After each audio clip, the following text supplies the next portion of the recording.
He stood still, the imprint of a hand blooming red across his cheek, but not a single tear fell. At Gate 41, surrounded by silent strangers, 12-year-old Elliot Grayson clutched the silver badge on his chest, a badge dismissed as fake by the flight attendant who had just slapped him.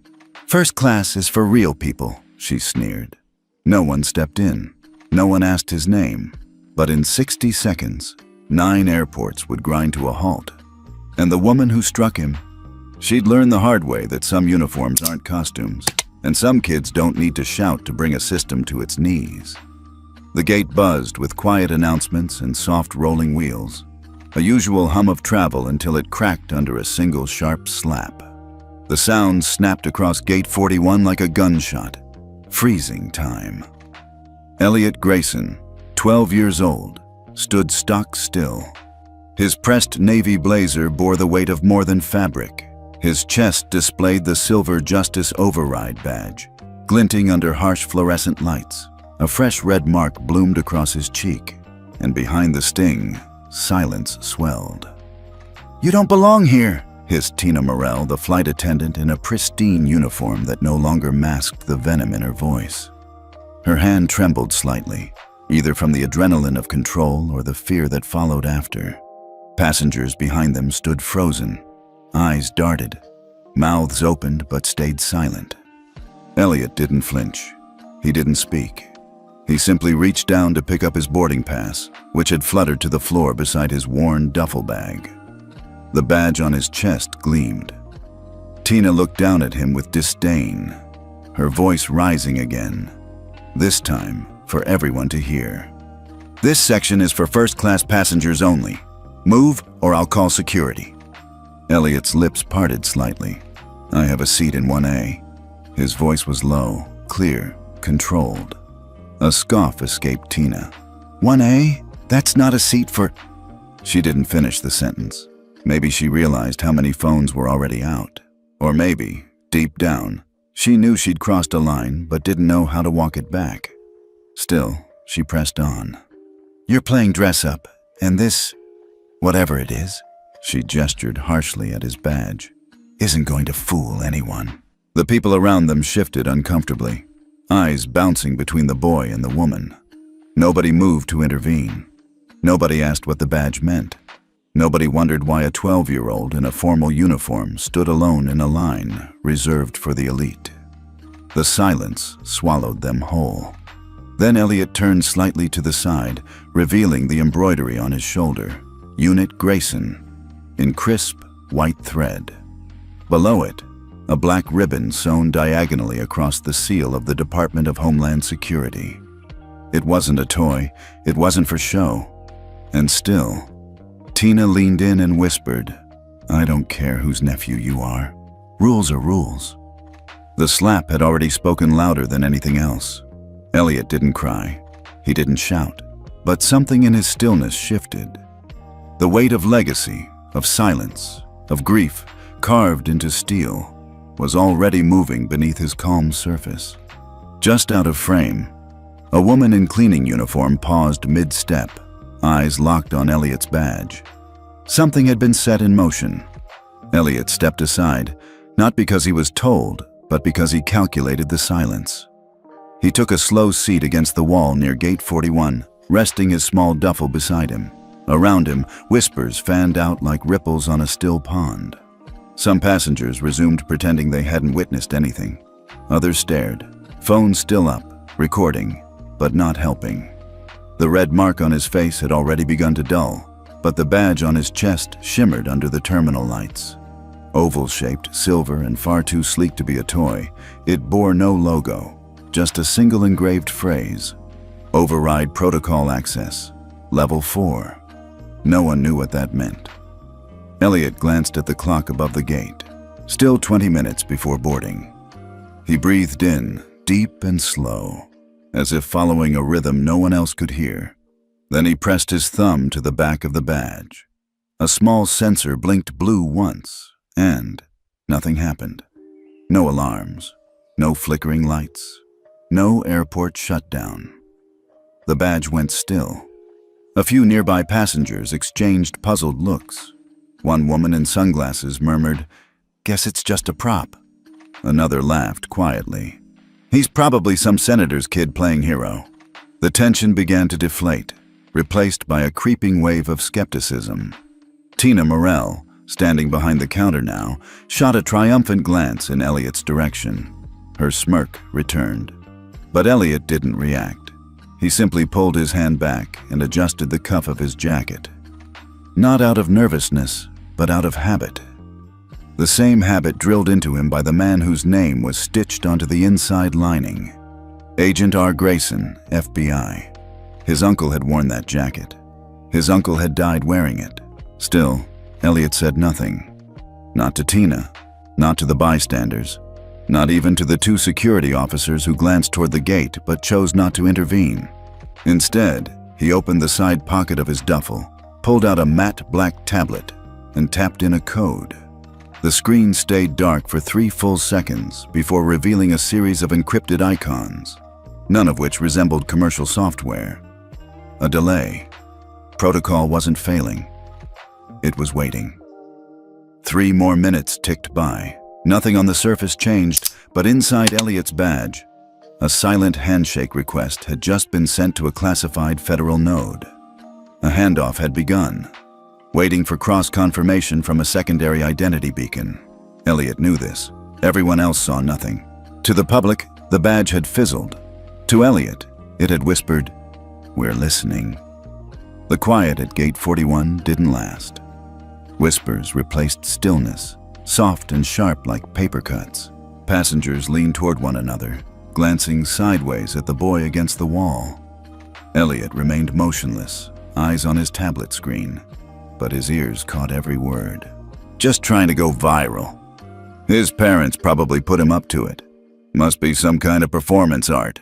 A man in business casual snorted. "If that badge did anything, it would have lit up this whole terminal by now." From behind the counter, Tina Morell watched the momentum shift back in her favor. She rested her arms on the podium, smiled thinly, and called out, just loud enough to be heard but soft enough to seem friendly. "Even your little badge doesn't work, sweetheart. Guess you'll need a new magic trick." Laughter rippled lightly from a few nearby travelers. The damage was working. Doubt spreads faster than outrage.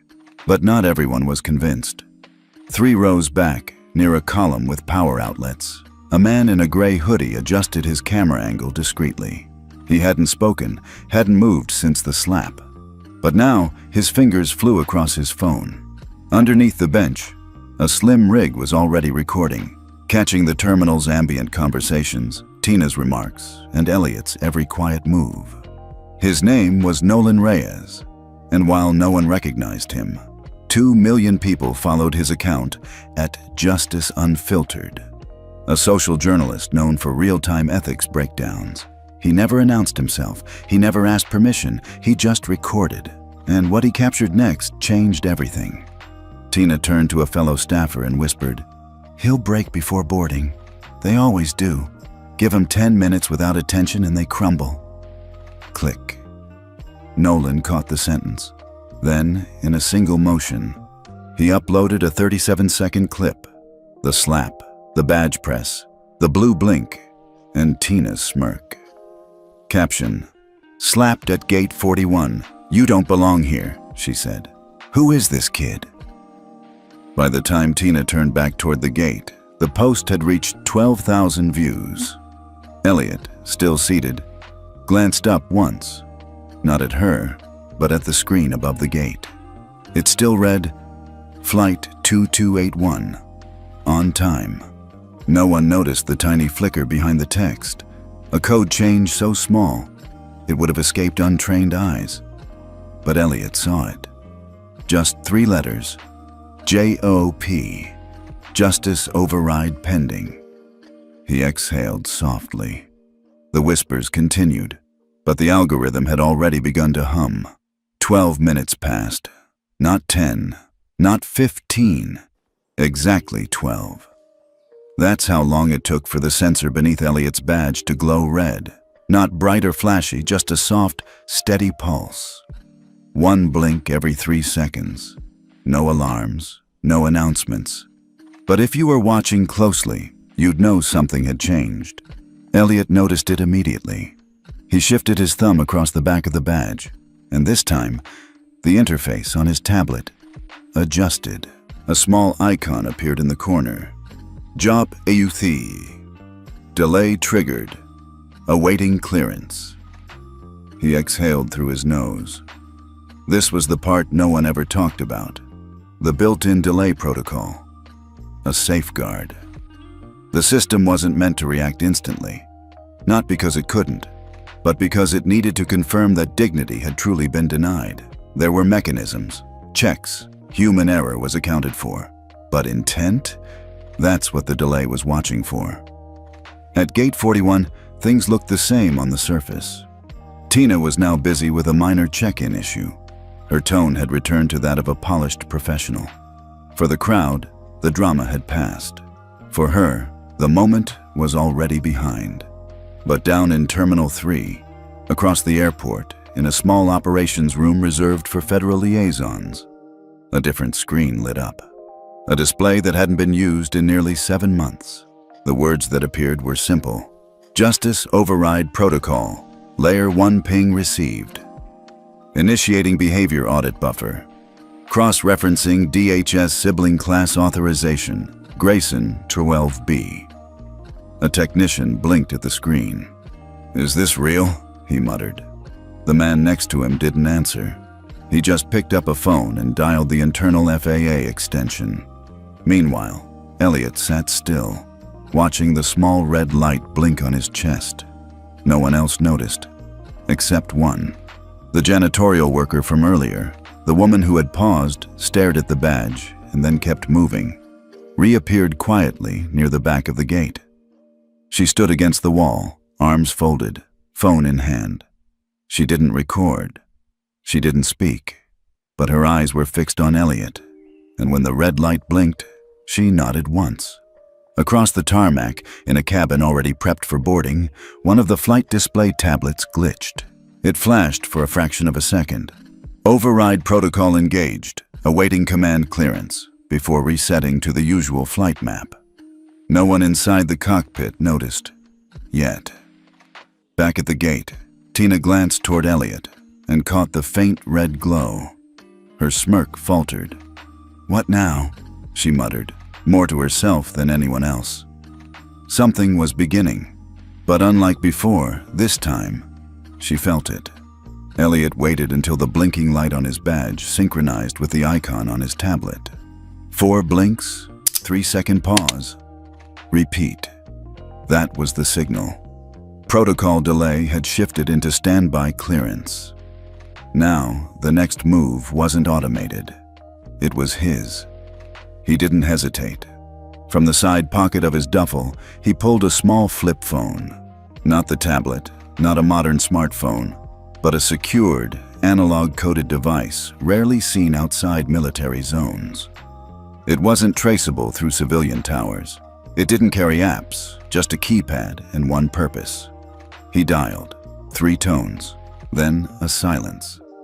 "Code G17BL Sigma," he said quietly, and he hung up.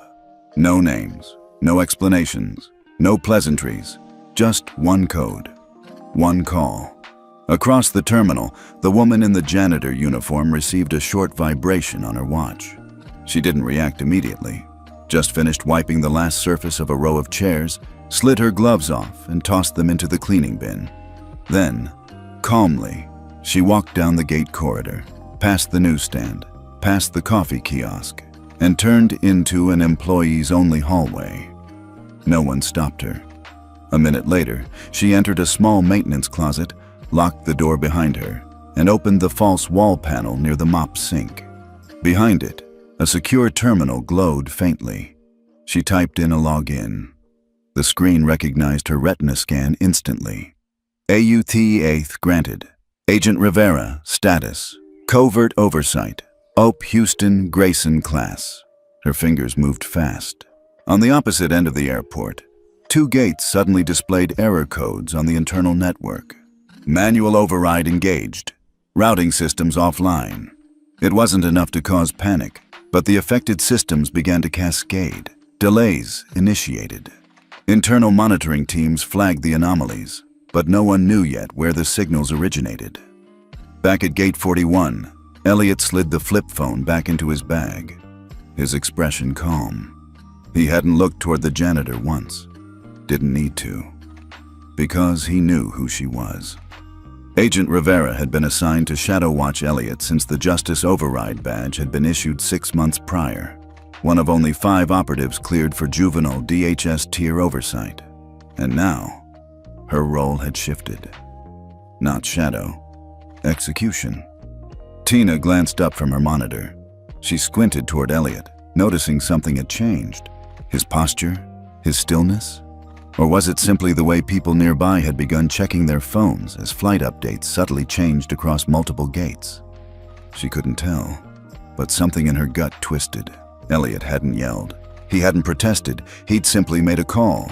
And without raising his voice, the walls around her were beginning to move. A ripple swept through the system, quiet but unmistakable. In 5 major airports, federal control towers received identical status updates, not from airline carriers, but through DHS-embedded routing codes. Flights marked as priority clearance were suddenly downgraded. Departure queues froze. Military liaison checkpoints at terminals in Atlanta, Chicago, Denver, and Seattle each displayed a banner in red. Priority launch delay. Layer 2, protocol initiated. No sirens, no media bulletins, just hesitation. Inside Houston's Terminal C, at Gate 41, none of the passengers yet knew why departure boards were shifting from on time to delayed gate hold. But a few began to notice. Phones buzzed, screens refreshed. Elliot Grayson remained seated, his badge now blinking a slow, steady red. Tina Morrell tapped on her terminal, frowning. The system wouldn't let her check in the final 2 rows. Error code 38 override conflict. She looked to the assistant manager, who shrugged. We're locked out of manifest controls. Since when? She hissed. Since now. Then a man approached. He wore a plain blazer, security lanyard, and an earpiece. His badge identified him as Airport Security Oversight, but something about his walk was wrong. Too stiff, too fast. He stopped in front of Elliot, leaning down slightly. Who authorized you to wear that uniform? He asked, voice low, almost accusatory. Elliot looked up, expression unreadable. The man's tone hardened. You think grief gives you a free pass to pretend you're someone important? You're a kid in costume. That's not just disrespectful. It's unlawful. Before Elliot could respond, there was a sudden flurry of clicks and light. A group of reporters, just arriving through an adjacent gate, spotted the tension and moved in like moths to flame. Cameras lifted. Shutters snapped. Someone whispered, "That's the kid from Gate 41. Then it happened. 2 individuals in plainclothes, their jackets marked only by a discreet federal insignia near the cuffs, emerged from opposite ends of the concourse. They approached the man in the blazer wordlessly, flashed credentials, and each took an arm. "What the hell?" he started. "Unauthorized impersonation of federal authority," one said curtly. "You're not on our list." They escorted him away as reporters swarmed. Flash bulbs burst across the gate. The media didn't know what they were witnessing, but they knew a story when they smelled one. In the chaos, Elliot didn't move, didn't react. But Agent Rivera, still watching from the back, tapped her comm device once. Back in the secure operations room, a screen blinked. Layer 2 protocol confirmed. Public eyes active, initiating buffer cascade. All it had taken was a uniform, a question, and one false step. Now, the system was watching. The footage of Gate 41 exploded across social media like a spark in dry brush. By the time the unauthorized agent was led away, the clip had already been reposted over 100,000 times. What began as a 37-second video titled "Flight Attendant Slaps Boy in Uniform" was now appearing under a different headline. "Nephew of fallen federal agent humiliated at home terminal." Someone had found his last name, and with it, everything changed. Grayson wasn't just a name. It was a flag in federal circles. Within minutes, internet sleuths traced it to Special Agent Richard Grayson, FBI, killed in the line of duty during a high-risk intercept in Virginia just 8 months prior. His death had made national headlines, a week of lowered flags, a folded flag at the funeral. Now, his nephew was the boy sitting alone, red-cheeked, badge flashing faintly at Gate 41. The internet didn't need more context. Screenshots flooded Twitter, Reddit, TikTok. Hashtags multiplied. Hashtag Grayson nephew, #justice at Gate 41, #honor the badge. Sympathy surged, followed by outrage.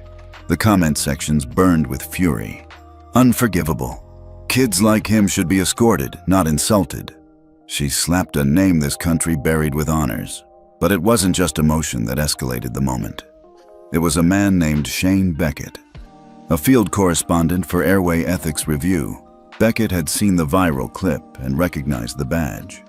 He'd written about the Justice Override program months ago when it was first piloted. He knew how few were chosen, how strict the standards were. He dug deeper. In an old trade publication, buried behind an access wall, he found a photo, grainy but unmistakable. Elliot Grayson, at 10 years old, in a training facility simulation room, facing down a panel of TSA ethics officers. Underneath, a caption, "Youngest candidate to complete Civilian Protocol Ethics Training, Phase 2. It was real. Beckett screenshotted it, added his own caption. He was trained for this. This was never a tantrum. The post detonated online. More journalists joined in. A timeline formed. Elliot had completed Federal Ethics Protocol evaluation at age 11.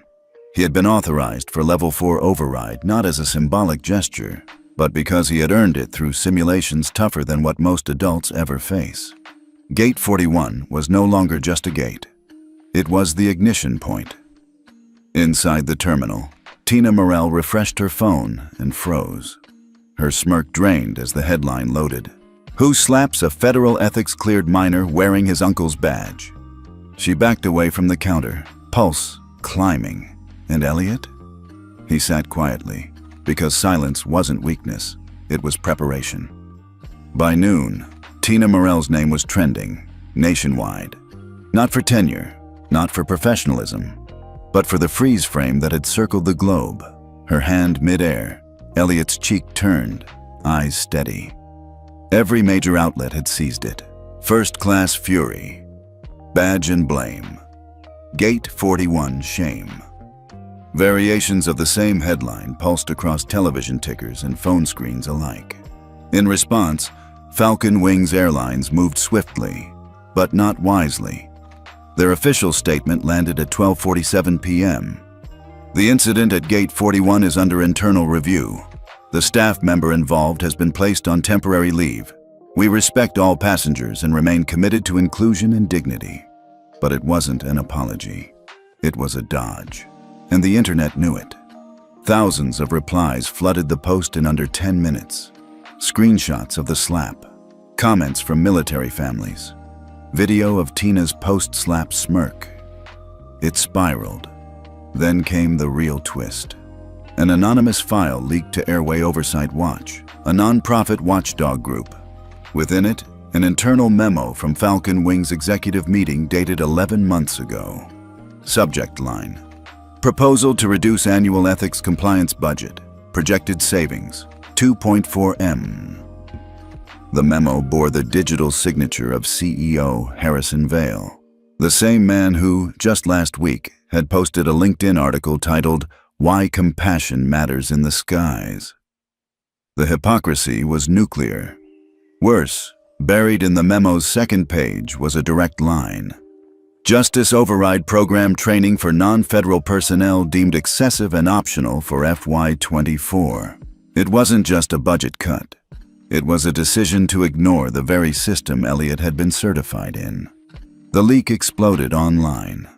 Whistleblower accounts speculated the file came from inside Falcon's ethics division. Disillusioned staff who had pushed for better standards and were overruled. Journalists circled like hawks. Why was this boy better trained in federal ethics than the adults supposed to protect him? Why did Falcon Wings cut the exact training that could have prevented Gate 41? Who decided dignity was too expensive? CEO Vale remained silent. Inside the terminal, Tina sat in the back of an HR office, scrolling through the headlines with trembling fingers. Her access badge had already been deactivated. She wasn't fired. Yet. But the suspension email had come without signature or contact. She stared at the sentence over and over. Pending external review by FAA Ethics Compliance. Outside the glass wall, Elliot remained seated near Gate 41. He hadn't moved in over an hour, but the system around him had. Not through screaming, not through outrage, through fact. And fact, when exposed to sunlight, burns deeper than fire.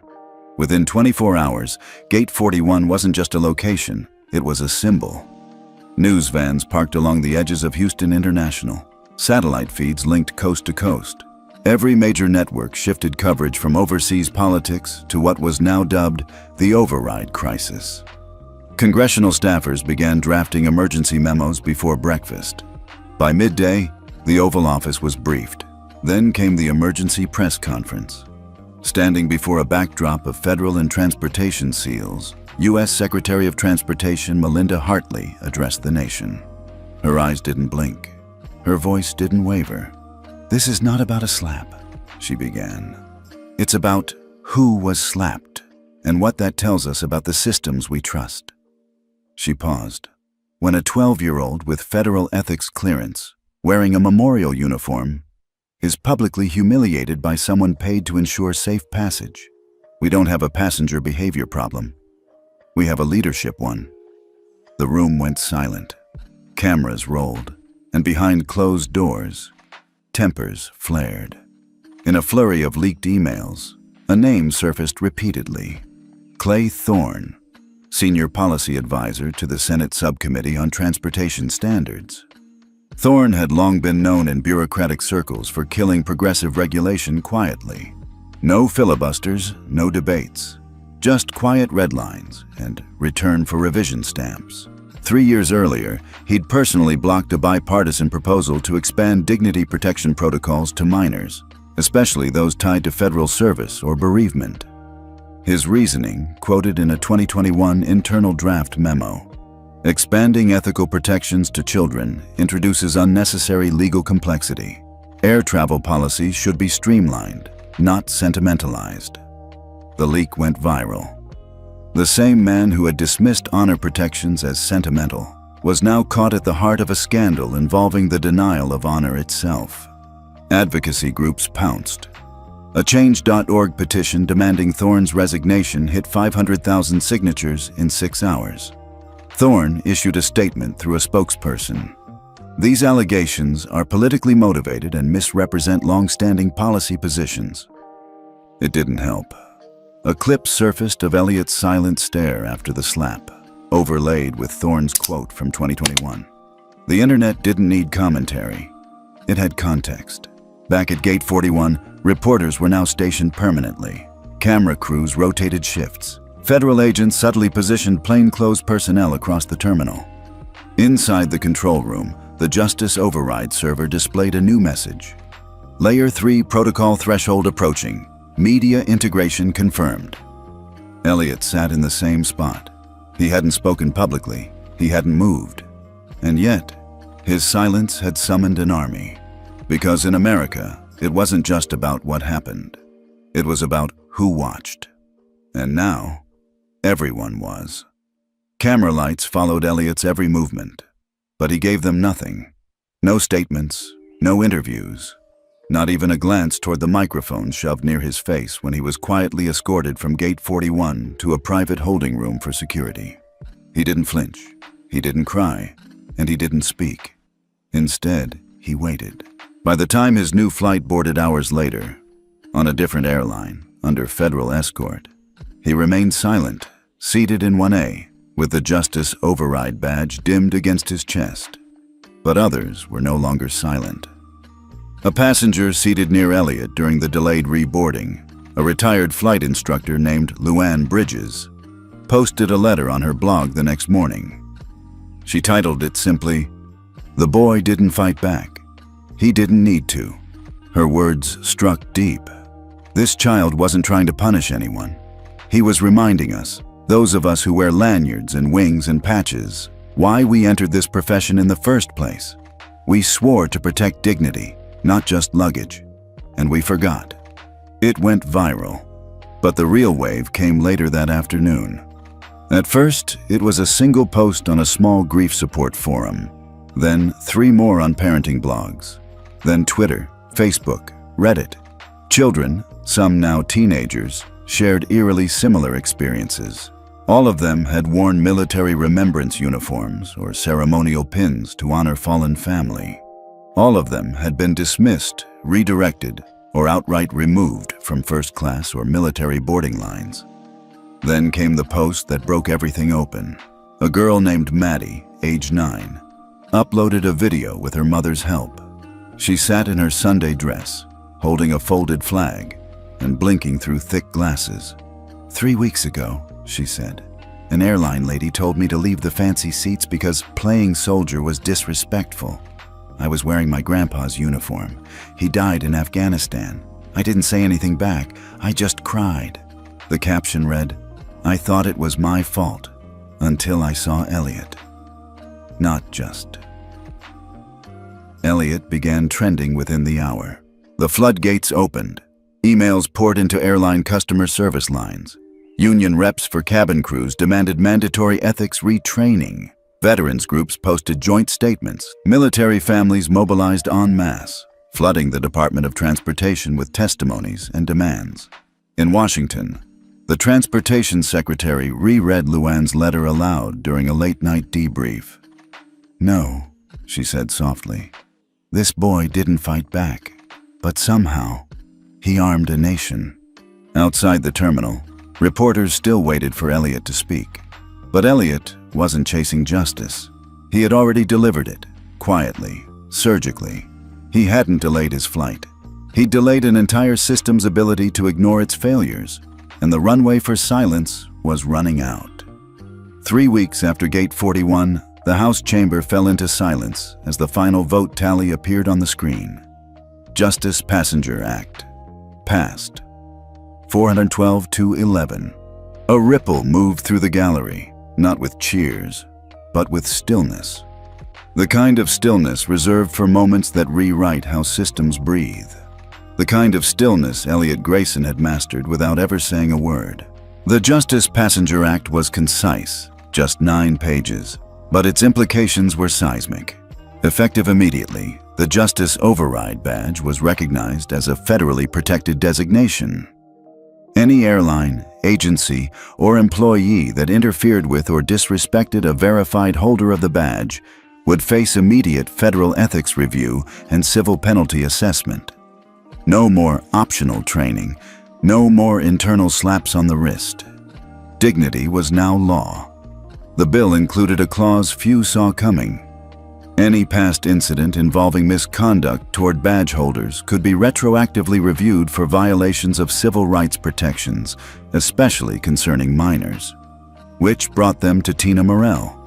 She hadn't spoken to press.